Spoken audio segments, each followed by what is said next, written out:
Congress party के बब्बर शेर कार्यकर्ता टाइगर भाइयों और बहनों, उड़ीसा के युवा, किसान, मजदूर, छोटे व्यापारी, प्रेस के हमारे मित्रों, आप सबका यहां बहुत बहुत स्वागत। इतनी गर्मी में आप आए, दूर दूर से आए, इसके लिए दिल से आपको धन्यवाद करता हूं और आपका स्वागत करता हूं। यह पहला चुनाव है जिसमें संविधान को एक तरफ खत्म करना चाहता है और दूसरा तरफ बचाना चाहता है। इंडिया गठबंधन कह रहा है कि कुछ भी हो जाए हम संविधान की रक्षा करेंगे, अंबेडकर जी के संविधान को हम रद्द नहीं होने देंगे, खत्म नहीं होने देंगे। दूसरी तरफ बीजेपी के लोग, आरएसएस के लोग कहते हैं कि अगर हमारी सरकार बन गई तो हम अंबेडकर जी के संविधान को फाड़ के फेंक देंगे। भाइयों और बहनों, मैं नरेंद्र मोदी जी को, आरएसएस के लोगों को कहना चाहता हूं, आपको जो सपने देखने देख लो, मगर इस दुनिया में ऐसी कोई शक्ति नहीं है जो हिंदुस्तान के संविधान को खत्म कर सकती है। आ जाओ मैदान में, हम दिखाएंगे हिंदुस्तान के संविधान को कैसे खत्म किया जाता है। आप पूरा दम लगा दो, इस संविधान को आप छू तक नहीं पाओगे।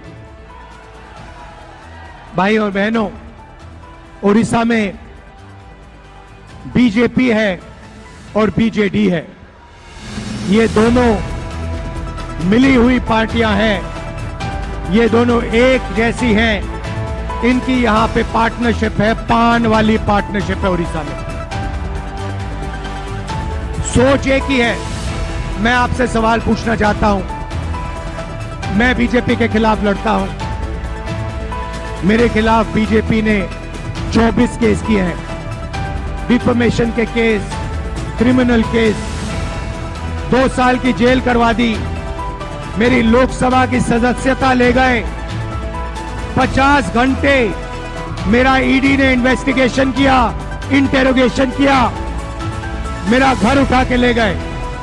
जब ये मेरा घर ले गए, मैंने इनको चाबी दी और इनसे कहा, ये जो तुम्हारा घर है सरकारी घर है, मुझे नहीं चाहिए। मेरे हिंदुस्तान में करोड़ों घर हैं, उड़ीसा के जनता के दिल में मेरा घर है, बाकी देश, बाकी प्रदेशों के लोगों के दिल में मेरा घर है। तुम्हारा घर नहीं चाहिए, ले लो, उठा के ले लो।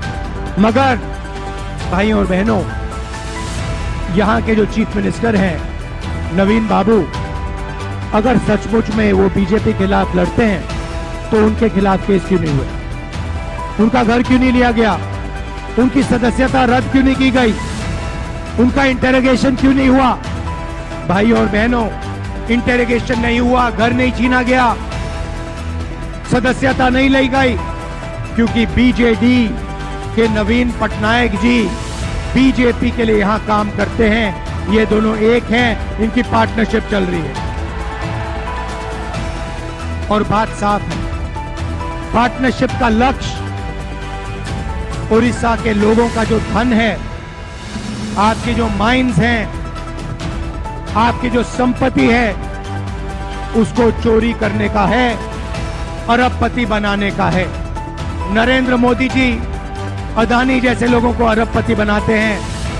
यहां पे सरकार नवीन बाबू नहीं चलाते हैं, यहां पे सरकार दूसरा पी चलाता है, पांडियन जी चलाते हैं, और वो भी यहां अरबपति बनाने के लिए सरकार चलाते हैं। उड़ीसा में धन की कोई कमी नहीं। आप देखिए, तेलंगाना में पहले पार्टनरशिप थी टीआरएस की और बीजेपी की। वहां के चीफ मिनिस्टर बीजेपी का काम करते थे, दबाव था, डर था, और पूरा का पूरा काम वहां के चीफ मिनिस्टर ने बीजेपी के लिए किया। कांग्रेस पार्टी खड़ी हुई, कांग्रेस पार्टी बीजेपी से लड़ी और बीआरएस से लड़ी, और दोनों की हमने रीढ़ की हड्डी तेलंगाना में तोड़ के दिखा दी। आज तेलंगाना में अरबपतियों की सरकार नहीं है, एक व्यक्ति का राज नहीं है। आज तेलंगाना में जनता की सरकार है। करोड़ों रुपए गरीबों को दिए जाते हैं। महिलाएं फ्री में बस में घूमती हैं। सरकार जनता का काम कर रही है, जनता की आवाज सुन रही है। वही हम उड़ीसा में करने जा रहे हैं। हमें अरबपतियों की सरकार नहीं चाहिए, हमें उड़ीसा की जनता की सरकार चाहिए। और हमारा लक्ष्य ये जो नवीन बाबूजी और नरेंद्र मोदी की पार्टनरशिप है, जिसको पान कहा जाता है, इसको हम यहां उड़ीसा में तोड़ के फेंकना चाहते हैं। भाई और बहनों, नरेंद्र मोदी जी ने 22 लोगों के लिए काम किया। 16 लाख करोड़ रुपए उन्होंने उनका माफ किया है, कर्जा माफ किया है। अब सवाल उठता है, इंडिया गठबंधन की सरकार आएगी तो हम क्या करेंगे? आज मैं आपको यह बताने आया हूं, हम क्रांतिकारी काम करने जा रहे हैं। शायद उड़ीसा के लोगों ने सपने में भी नहीं देखा जो हम करने जा रहे हैं, जिसको हम सच्चाई बनाने जा रहे हैं।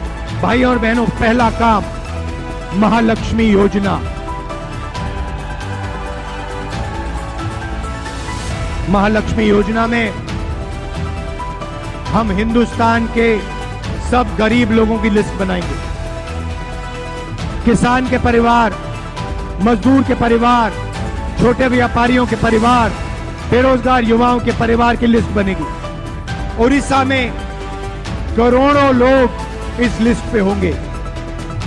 भाइयों और बहनों, 4 जून को हमारी सरकार बनेगी। महालक्ष्मी योजना को हम चालू करेंगे और 4 जुलाई को उड़ीसा में करोड़ों लोग सुबह अपने मोबाइल फोन पे अपना बैंक अकाउंट चेक करेंगे और बैंक अकाउंट के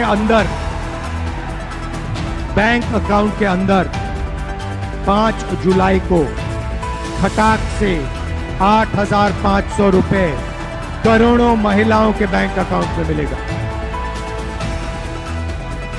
जुलाई, अगस्त, सितंबर, अक्टूबर, नवंबर, दिसंबर, जनवरी, फरवरी, मार्च, अप्रैल में चलता जाएगा। खटाखट अंदर 8,500 रुपए महीने के, साल के 1 लाख रुपए करोड़ों महिलाओं के बैंक अकाउंट के अंदर हम डाल देंगे। आप सोचिए, हिंदुस्तान की अर्थव्यवस्था एक झटके से शुरू हो जाएगी। जो छोटे बिजनेसेस, मिडिल साइज बिजनेस, जो जीएसटी से, नोटबंदी से नरेंद्र मोदी ने नुकसान किया, उसको ठीक करने के लिए हम आपके बैंक अकाउंट में पैसा डाल रहे हैं। सीधा डायरेक्ट कैश ट्रांसफर। उसके अदानी से पैसा लेंगे, आपके बैंक अकाउंट में डालेंगे। भाई और बहनों, इससे होगा क्या? अदानी ने, अंबानी ने आपका पैसा लिया, नरेंद्र मोदी जी ने उनको दिया। भैया, नरेंद्र मोदी जी ने उनको पैसा दिया, उन्होंने आपके पैसे को अमेरिका में, जापान में, लंदन में खर्च किया, बड़े बड़े बिजनेस खरीदे, मैंशन खरीदे, घर खरीदे। अब हम आपको पैसा दे रहे हैं, आप इस पैसे को उड़ीसा में खर्च करोगे, गांव में खर्च करोगे, शहरों में खर्च करोगे। आप शर्ट खरीदोगे, पैंट खरीदोगे, मोबाइल फोन, मोटरसाइकिल, स्कूटर, आप ये चीजें खरीदोगे। और जैसे ही आपने ये चीजें खरीदना शुरू की, वैसे ही हिंदुस्तान की फैक्ट्रियां जो आज बंद पड़ी हैं, एक बार फिर शुरू हो जाएंगी और उड़ीसा के युवाओं को मेड इन उड़ीसा की फैक्ट्रियों में रोजगार मिलना शुरू हो जाएगा।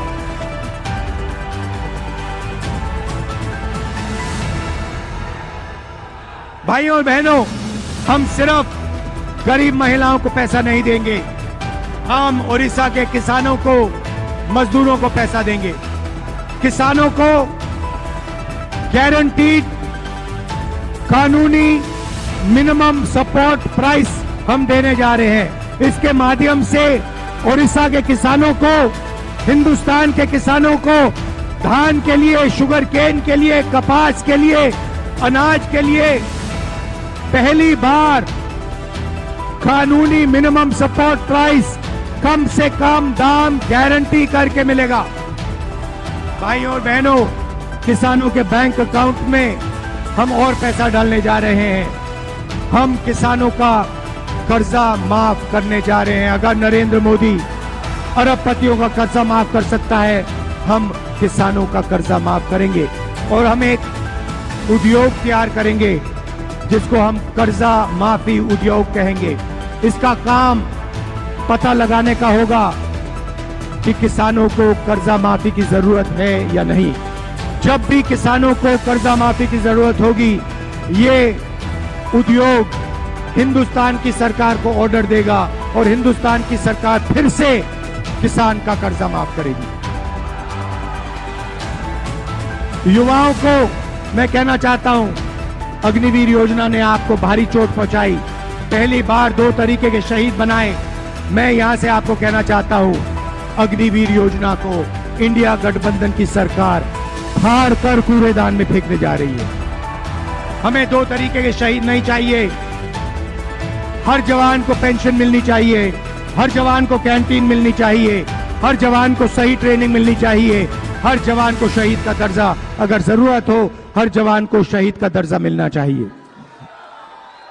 भाइयों और बहनों, अग्निवीर योजना को रद्द करेंगे और ओडिशा के युवाओं को और हिंदुस्तान के युवाओं को मैं कहना चाहता हूं, 30 लाख सरकारी नौकरियां खाली पड़ी हैं, उनको हम भर के आपके हवाले कर देंगे। भाइयों और बहनों, मजदूरों को आज ओडिशा में मनरेगा के लिए 250 रुपए मिलता है। 4 जून के बाद मजदूरों को 400 रुपए मिलेगा। आशा आंगनवाड़ी महिलाओं की जो आमदनी है उसे हम दुगना करने जा रहे हैं। और भाइयों और बहनों, युवाओं को पहली नौकरी पक्की स्कीम में 1 साल की नौकरी मिलेगी। सारे के सारे ग्रेजुएट्स को, बेरोजगार ग्रेजुएट्स को 1 साल की अप्रेंटिसशिप की नौकरी मिलेगी, बेहतरीन ट्रेनिंग मिलेगी और बैंक अकाउंट में भाइयों और बहनों महीने का 8,500 रुपए खटाखट अंदर। मैं आपको कहना चाहता हूं, जैसे ही हम आपको पैसा देना शुरू करेंगे, हिंदुस्तान की अर्थव्यवस्था शुरू होगी, made in India, made in Orissa शुरू होगा। ये मीडिया वाले कहेंगे कि देखिए इंडिया गठबंधन की सरकार गरीबों की आदत बिगाड़ रही है। मैं इनसे कहना चाहता हूं, अगर आपने ज्यादा कुछ कहा तो जो हम 1 लाख रुपए दे रहे हैं हम उसको 2 लाख कर देंगे। आप लोग अदानी अंबानी के लोग हो, आप लोग मोदी जी के चमचे हो, हम आपकी बात नहीं सुनेंगे। हम किसानों की बात सुनेंगे, मजदूरों की बात सुनेंगे, बेरोजगार युवाओं की बात सुनेंगे, आदिवासियों की बात सुनेंगे, दलितों की, पिछड़ों की बात सुनेंगे। हमारी सरकार 90% लोगों की सरकार होगी। 10 साल नरेंद्र मोदी ने 1% लोगों की सरकार चलाई। तो जितना बोलना है आपको बोलना है, बोलो, हम गरीबों का काम करेंगे। भाइयों और बहनों, मैं आपको उदाहरण देना चाहता हूं। ये प्रेस वाले, आपने नरेंद्र मोदी जी के इंटरव्यू देखे होंगे, देखें। परमात्मा के मिशन पे हूं, मुझे परमात्मा ने भेजा है, परमात्मा मुझसे काम करवाता है, मैं कुछ नहीं करता हूं, ऊपर से ऑर्डर आता है और मैं काम करता हूं। नरेंद्र मोदी जी, ये आपके कैसे परमात्मा हैं जो अदानी की मदद करवाते हैं, अंबानी की मदद करवाते हैं और गरीबों के खिलाफ सरकार चलवाते हैं। अच्छा, उड़ीसा का अपमान किया। उड़ीसा का कैसे अपमान किया बताइए? क्या कहा आप बताइए? जगन्नाथ जी के बारे में क्या कहा? बीजेपी के नेता ने कहा है और उड़ीसा के हर व्यक्ति का अपमान किया है। नरेंद्र मोदी जी कहते हैं मैं भगवान का काम करता हूं और उनके नेता कहते हैं कि जगन्नाथ जी मोदी जी के भक्त हैं। आप सोचिए, इनके दिमाग में कितना अहंकार आ गया है। एक व्यक्ति कहता है मैं भगवान के लिए काम करता हूं और उनका चमचा कहता है कि नहीं नहीं नहीं, भगवान इनके लिए काम करते हैं, ये भगवान के लिए काम नहीं करते हैं। तो ये इनकी सच्चाई है। कॉन्स्टिट्यूशन को, संविधान को बचाना है। मिलकर भैया यहां पे हमारे कैंडिडेट्स को जिताइए, लोकसभा विधानसभा के कैंडिडेट्स को जिताइए। अंबेडकर जी का कॉन्स्टिट्यूशन है, उसकी रक्षा कीजिए और जनता की सरकार बनाइए। दिल से आपका धन्यवाद करता हूं। जय हिंद, जय उड़ीसा।